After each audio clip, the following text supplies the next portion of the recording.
जय जय जय राधा रमन, जय जय नवल किशोर, जय गोपी चितचूर प्रभु, जय जय माखन चूर। वंशी विभूषित करानौ नीरदाभात पीताम्बरा, गरुड़बिंब फलाधरुष्टात् पूर्णेन्दु सुंदर मुखाद्रविंद नेत्रात्।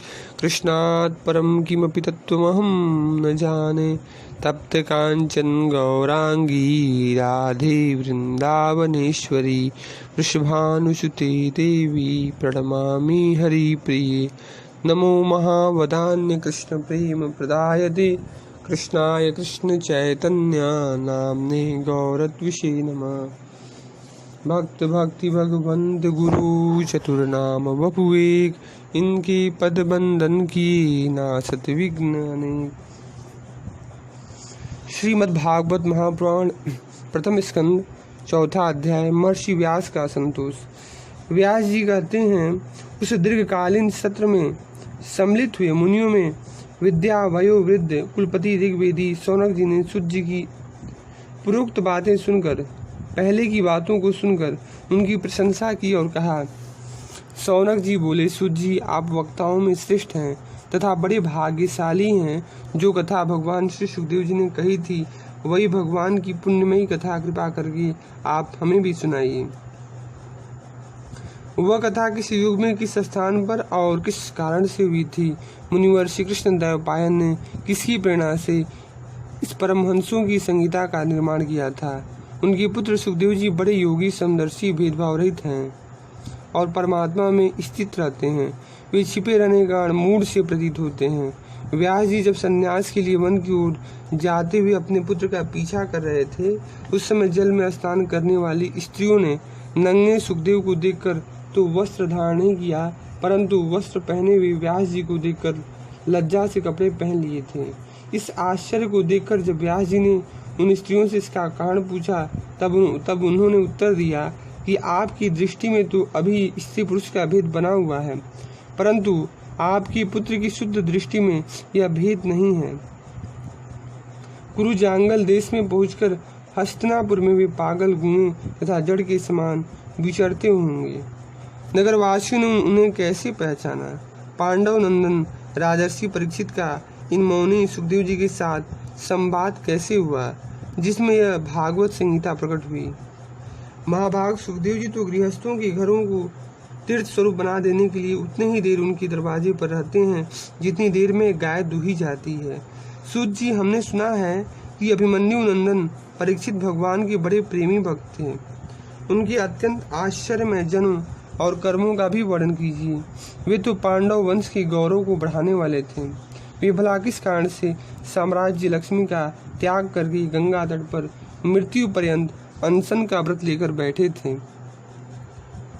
शत्रुगण अपने भले के लिए बहुत सा धन लाकर उनके चरण रखने की चौकी को नमस्कार करते थे। वे एक वीर युवक थे। उन्होंने उस दुस्तेज लक्ष्मी को अपने प्राणों के साथ भला क्यों त्याग देने की इच्छा की? जिन लोगों का जीवन भगवान के ही आश्रित है, वे तो संसार की परम कल्याण, अभ्युदय और समृद्धि के लिए ही जीवन को धारण किया करते हैं। उसमें उनका अपना कोई स्वार्थ नहीं होता। उनका शरीर तो दूसरों के कल्याण के लिए था। उन्होंने विरक्त होकर उसका परित्याग क्यों किया? वेदवाणी को छोड़कर अन्य समस्त शास्त्रों के आप पारदर्शी विद्वान हैं। सूत जी, इसलिए इस समय जो कुछ हमने आपसे पूछा है वह सब कृपा करके हमें सुनाइए। सूत जी ने कहा, इस वर्तमान चतुर्युगी के तीसरे युग द्वापर में महर्षि पराशर के द्वारा वसु कन्या सत्यवती के गर्भ से भगवान के कला अवतार योगीराज भगवान व्यास का जन्म हुआ। एक दिन वे सूर्योदय के समय सरस्वती के पवित्र जल में स्नान करके एकांत पवित्र स्थान पर बैठे हुए थे। महर्षि भूत और भविष्य को जानते थे। उनकी दृष्टि अचूक थी। उन्होंने देखा कि जिसको लोग जान नहीं पाते, ऐसे समय के फेर से प्रत्येक युग में धर्म संकरता और उसके प्रभाव से भौतिक वस्तुओं की शक्ति का नाश होता रहता है। संसार के लोग श्रद्धाहीन और शक्ति रहित हो जाते हैं। उनकी बुद्धि कर्तव्य का ठीक ठीक निर्णय नहीं कर पाती और आयु भी कम हो जाती है। लोगों की इस भाग्यहीनता को देखकर उन मुनीश्वर ने अपनी दिव्य दृष्टि से समस्त वर्णों और आश्रमों का कल्याण कैसे हो इस पर विचार किया। उन्होंने सोचा कि वेद चातुर्होक्त कर्म लोगों का हृदय शुद्ध करने वाला है। इस दृष्टि से यज्ञों का विस्तार करने के लिए उन्होंने एक ही वेद के 4 विभाग कर दिए, एक ही वेद को 4 भागों में बांट दिया। व्यास जी के द्वारा ऋग्वेद, यजुर्वेद, सामवेद और अथर्ववेद, इन 4 वेदों का उद्धार हुआ।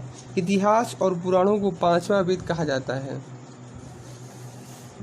उनमें से ऋग्वेद के पैल, शामगान के विद्वान जैमिनी एवं यजुर्वेद के एकमात्र स्नातक वैशंपायन हुए। अथर्ववेद में प्रमुख हुए गरुड़ नंदन सुमंतु मुनि। इतिहास और पुराणों के स्नातक मेरे पिता रोमहर्षण थे। इन उपरोक्त ऋषियों ने अपनी अपनी शाखा को और भी अनेक भागों में बांटा। इस प्रकार शिष्य प्रशिष्य और उनके शिष्यों द्वारा वेदों की बहुत सी शाखाएं बन गई। कम समझ वाले पुरुषों पर कृपा करने के लिए भगवान व्यास ने इसलिए ऐसा विभाग कर दिया कि जिन लोगों को स्मरण शक्ति नहीं है या कम है वे भी वेदों के रहस्य को जान सकें। स्त्री, शूद्र और पति द्विजाति तीनों ही वेद श्रवण के अधिकारी नहीं हैं, इसलिए वे कल्याणकारी शास्त्रोक्त कर्मों के आचरण में भूल कर बैठते हैं। अब इसके द्वारा उनका भी कल्याण हो जाए, यह सोचकर महामुनि व्यास जी ने बड़ी कृपा करके महाभारत इतिहास की रचना की। महाभारत इतिहास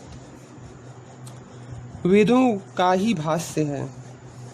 शौनक आदि ऋषियों यद्यपि व्यास जी इस प्रकार अपनी पूरी शक्ति से सदा सर्वदा प्राणियों के कल्याण में ही लगे रहते हैं, फिर भी उनके हृदय को संतोष नहीं हुआ। उनका मन कुछ दुखी सा हो गया। सरस्वती नदी के पवित्र तट पर एकांत में बैठकर धर्मवेत्ता व्यास जी मन ही मन विचार करते हुए इस प्रकार कहने लगे। मैंने निष्कपट भाव से ब्रह्मचर्य आदि व्रतों का पालन किया है, वेद, गुरुजन और अग्नियों का सम्मान किया है और उनकी आज्ञा का पालन किया है। महाभारत की रचना के बहाने मैंने वेदों के अर्थों को प्रकट कर दिया है, जिससे स्त्री, शूद्र आदि भी अपने अपने धर्म कर्म का ज्ञान प्राप्त कर सकें। यद्यपि मैं ब्रह्म तेज से संपन्न एवं सर्वसमर्थ हूँ, फिर भी मेरा हृदय कुछ अपूर्ण काम सा जान पड़ता है। अवश्य ही अब तक मैंने भगवान को प्राप्त कराने वाले धर्मों का प्रायः निरूपण नहीं किया है। वे ही धर्म परमहंसों को प्रिय हैं और वे ही भगवान को भी प्रिय हैं। हो न हो मेरी अपूर्णता का यही कारण है। श्री कृष्ण द्वैपायन वेद व्यास जी इस प्रकार अपने को अपूर्ण सा मानकर जब दुखी हो रहे थे, उसी समय पूर्वोक्त आश्रम पर देवर्षि नारद जी का आगमन हुआ। उन्हें आया देखकर व्यास जी तुरंत खड़े हो गए। उन्होंने देवताओं के द्वारा सम्मानित देवर्षि नारद की विधि पूर्वक पूजा की। जय जय श्री राधे श्याम। हरे कृष्ण कृष्ण कृष्ण हरे हरे, हरे राम राम राम हरे हरे। हरे कृष्ण कृष्ण कृष्ण हरे हरे, हरे राम राम राम हरे हरे। हरे कृष्ण कृष्ण कृष्ण हरे हरे, हरे राम।